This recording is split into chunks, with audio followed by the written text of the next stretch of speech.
ஜம்மு காஷ்மீரில் பாதுகாப்பு பணியில் ஈடுபட்டிருந்த இந்திய ராணுவ வீரர்கள் சென்ற வாகனம் பள்ளத்தாக்கில் விழுந்து விபத்துக்குள்ளானதில் 10 வீரர்கள் வீரமரணம் அடைந்துள்ளனர்.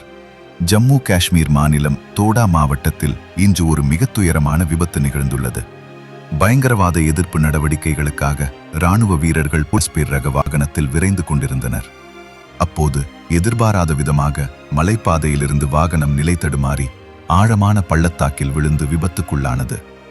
இந்த கோர விபத்தில் பாதுகாப்பு பணியில் இருந்த 10 ராணுவ வீரர்கள் சம்பவ இடத்திலேயே வீரமரணம் அடைந்தனர்.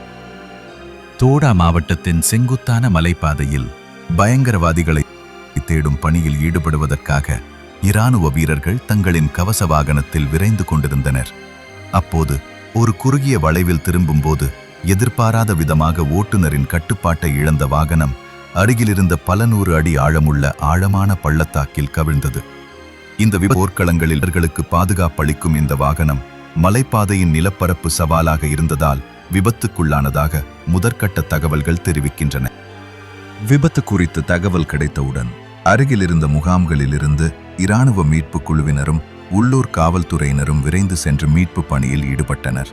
எனினும் பள்ளத்தாக்கின் ஆழம் மற்றும் கடினமான பாதை காரணமாக மீட்பு பணிகளில் தொய்வு ஏற்பட்டது. இந்த கோர விபத்தில் சிக்கிய 10 வீரர்களும் சம்பவ இடத்திலேயே உயிரிழந்ததாக உறுதி செய்யப்பட்டுள்ளது.